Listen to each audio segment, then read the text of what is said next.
Hello and welcome to another episode of Weekly Comic Reviews. I'm your host, a Canadian comic geek, and today we're going to start off with comics you can easily walk into. Actually, that's what happens in every episode. Oh well. Starting off the bat, and apparently I'm already 3 issues in with this. I might as well let the magic continue. Adventure Time Candy Capers issue 4. Now I do like this because again, this is Adventure Time. And there are a lot of comics, well, Adventure Time comics that aren't that bad. They're actually really fun to read. Here after like 3 issues in, well, after the first issue, we finally get to see Pepper and Butler and Cinema Bun back in action, looking for Finn and Jake. And from the clues of the demon sword and where it was last found, they're trying to find it, and they're going to the casino castle in the room known as Casino Royale. Wink, wink. Also, they meet an interesting new character. Well, at first I thought she was interesting, called Agent Princess, who's basically a spy, and it's like, I will take down their evil, cheating ways. Unfortunately, well, for her, they weren't cheating. She's just very bad at gambling, and apparently likes to burn the person's house down for it. Guess he's a sore loser too. Anyway, besides the whole spy mischief, we also get to see another of Peppermint Butler's wacky substitute hero team-ups, with this issue featuring Ice King and Susan Strong. Kind of like the last few team-ups, they're weird, but I like to see how it went. Not very well. Basically, by the end of it, Ice King tried to make Susan Strong look like Fiona, and Susan did not like that, and basically wanted Ice King to leave her the hell alone, or at least respect her by actually saying her name. Point is, by the end of all, the village they were sent to protect got destroyed. Yeah. All those wacky shenanigans of random characters substituting for Phil and Jake. uh, anyway, this is a fun read. All the fact you still get to see all the characters being themselves, Peppermint Butler being creepy, Cinema Bun being Cinema Bun, also Ice King's insanity, and Susan Strong. What more can I say for Adventure Time fans? This is a must-read for all you fans out there. If not, I still pick this up. It's a fun read. Now next up, we have a little. Well, this is actually one of my personal favorites. Issue number 5 of Astro City, and as you can see here, we have I dare you all to ask which is the hero and which is the villain. When I first saw this cover, I thought the person in the steampunk mech suit was the bad guy, and this fancy dressed man right there would be the hero. Nope, I was wrong. It's actually the other way around. With the 1930s hero Dame Progress, and who's chasing this jewel thief known as Mr. Cakewalk. And I love this cover. Also, I love Mr. Cakewalk's costume. His costume screams like the next costume for Doctor Who. That's how awesome it is. Anyway, if you've been reading the last previous issues, basically, there was a character called the Broken Man. Now, for here, we're in the Broken Man's mind, who basically he believes that the readers already are his personal agents to stop this dark, malevolent being from destroying the world or something like that. I don't know. Anyway, he's showing this map of random stuff, and apparently they all connect, as the writer says in interviews. And I'm starting to see what he's talking about, and I say kudos because it seems like he's like a demented crypt keeper. Have you ever seen that cartoon Tales of the Crypt Keeper? It's basically you're looking at these random tales, most of them being from the 1930s, Gee, I wonder if we get to meet Doc Brown and Marty McFly as his grandfather. Yeah, if you totally seen the game Back to the Future, the game, you totally get that joke. Anyway, I kind of like these stories, although technically, like the first two out of three don't have endings. The second one even worse; it just had a beginning, no middle or end.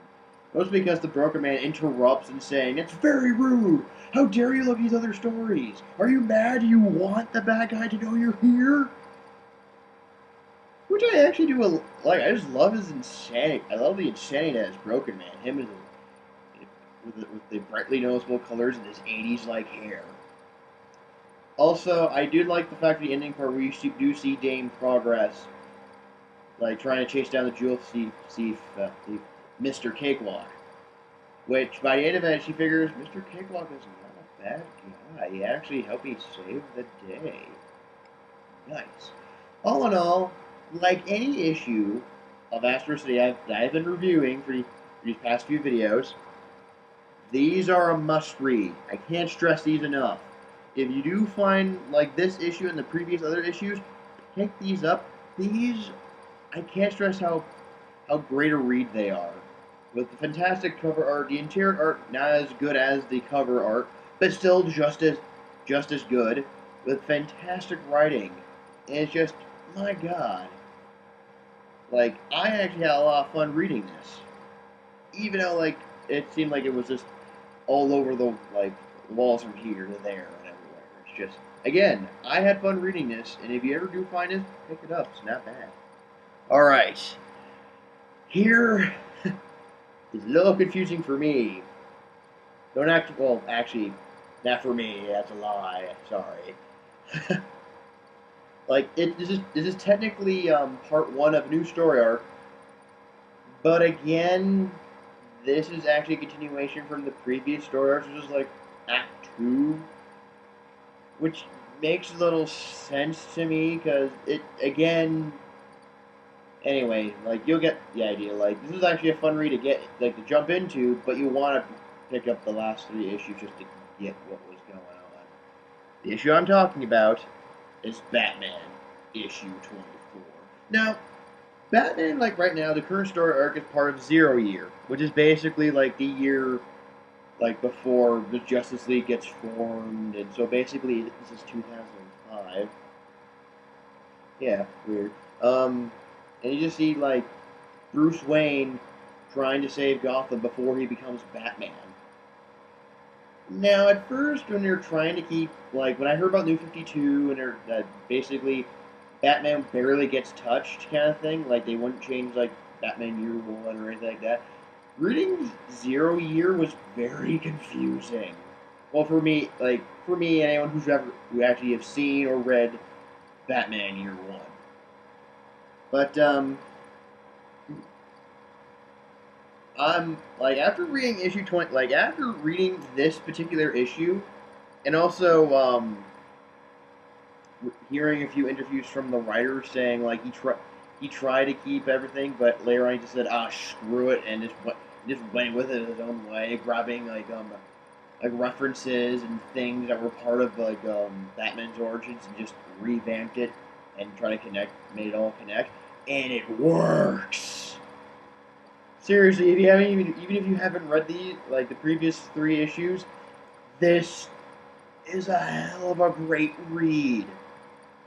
Hell, like, I should, like, clarify, like, what's happening in Zero Year. Well, besides Bruce Wayne trying to figure stuff out, and he eventually does become Batman halfway through. Actually, kudos. And like, he's trying to take care of this gang that's pretty much taken over most of Gotham, called the Red Hood Gang. While at the same time, he's trying to get his company, like get in touch with certain family and the Riddler's in there. Which, shock of all shocks, he's the villain for Zero Year, and he's a great villain.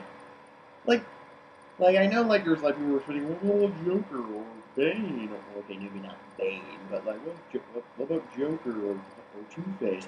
Nope, it's the Riddler. And I will explain a little bit what he does in the book and future titles and why you must read Batman Zero, like picking up issue 24 and any other issue that relates to Zero Year.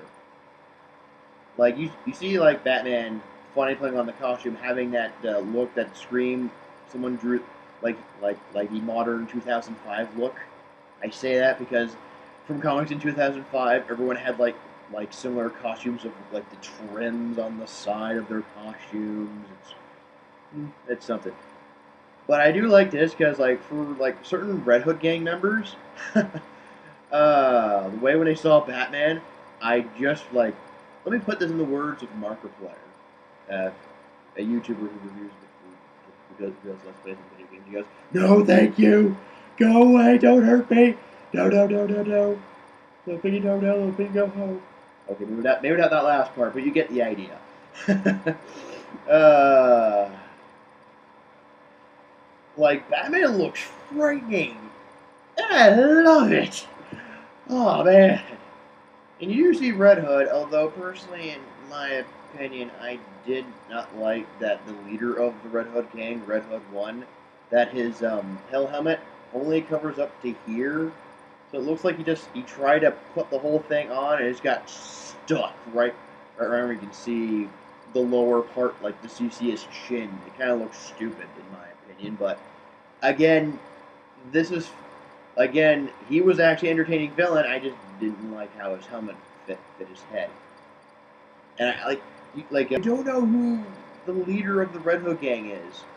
Yeah, sure, you can say it's Joker, but again, that can lead to a lot of interpretations here because no one knows who he is. Well, it can be Joker. Why can't it be Joker? And yeah, it kind of makes sense because like, besides pulling the infamous cover of Detective Comics issue 27, where you see Batman, like, swinging on the rooftops holding a criminal, which they reinterpreted to be the Red Hood gang. I like the fact that like, they do have, like, the leader fall into a vase at Ace Chemicals. So, yeah, you can easily say it's the Joker, but, I like that kind of mystery they have there. Like, you can think it's the Joker, but they might like to throw that curveball and say, nope, it was actually this guy the entire time, and we just didn't know. So, and also, Joker's memories are crazy. Even he doesn't know his own origin. So, yeah, I guess he can get away with that. I just love how, like, when he just put on the batsuit, it was so epic. Like, this was an epic issue. I shit you not. But like after he takes care of the Red Hood gang, thank God, it turns out he's not on the fire yet. Turns out the Riddler showed up, and spoilers right here. He basically tries to make the city smarter by basically putting it in not permanent, basically permanent, put it in a blackout. So, because in a few issues earlier, if you haven't reading this, there was an opening scene where it looked like Gotham was the new setting for I Am Legend, and now we actually find out why. Because of the Riddler. Because basically he turned off all electricity, blew up some fuses, and now it's total anarchy out in Gotham. And I can't wait to see what happens next. So even if you haven't picked up the last 3 issues of Batman, this is most definitely a must-read for all Batman fans. Even if you are a Batman fan and you have not even read a comic, pick this up. You will not be disappointed. Hell, you might, like, for those who aren't Batman fans, you might actually become a Batman fan just from reading this. Yeah, Batman, issue 24. And now, not as epic as the last issue I just reviewed. Yeah, start. But it's still a fun read. And that would be issue 16 of World's Finest. Yeah, actually might have to zoom in on that saying World's Finest, but yeah, it basically it does tell you who's on the cover. So basically, it's Huntress and Power Girl. Now, for those who have not read this, I'm gonna do a quick recap for you. Just a quickie, and it might be a bit spoilers, but hey, you might end up wanting to read the other issues of World's Finest. Basically, this is technically somewhat of a spin-off from DC's other comic book title, Earth 2. Where basically, from Earth 2, where most of the were the first generation of heroes of Batman, Superman, Wonder Woman were horribly murdered. Yeah, they're all dead. And there's other dimensions, so yeah, not continuity. So you can kill any characters. But basically, when that happened, Superman's cousin Supergirl and this version of in Earth 2, for Earth 2's Batman, his daughter is Robin. So yeah, just wanted to get that out of the way. So Robin is the daughter of Batman. Basically, Robin and Supergirl, they thought they see someone going through a boot, one of Darkseid's boom tubes. It's basically a teleportation device, which just kind of goes through other dimensions as well. As they go through, they get trapped in DC's main the mainstream universe. So basically now they're stuck, and they're trying to find their way home.